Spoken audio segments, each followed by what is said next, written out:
Ngayon maggawa pala tayo ng bili.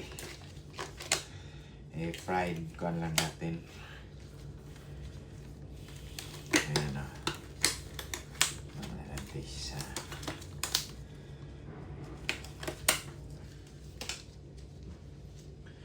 Katay ng pamintang buo.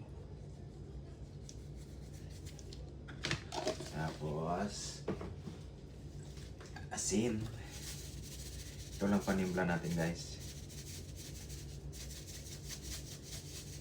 Damihan nga natin. Mamahin ng dami.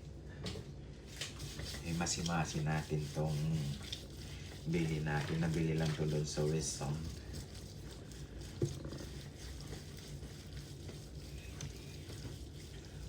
Tapos ito pala, sibuyas at bawang. Nilagyan ko ng oyster sauce. Sana okay to. Ayan.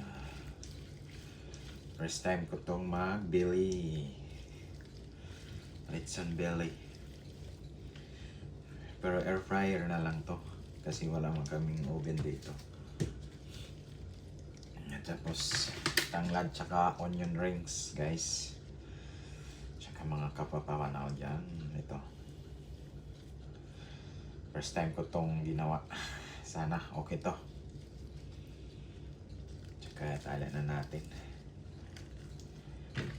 Tali na natin.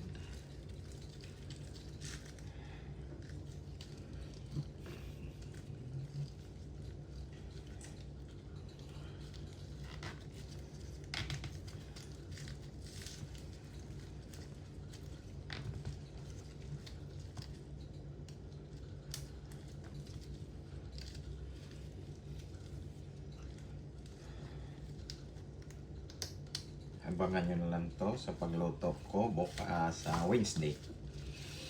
Ngayon, pinaprepare ko lang to kasi para kasi Sunday mahirap na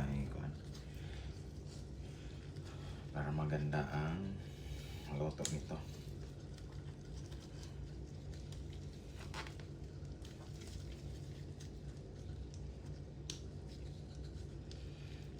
Babad na. Yan pala, guys, pinakuloan ko na ng 30 minutes para ilagay na natin yan dun sa lutuan natin. Nakuluan ko muna yung 30 minutes yan para maluto talaga yung pinakailalim. Kaya lang malutong. Tignan natin ang init. Malutong pala siya.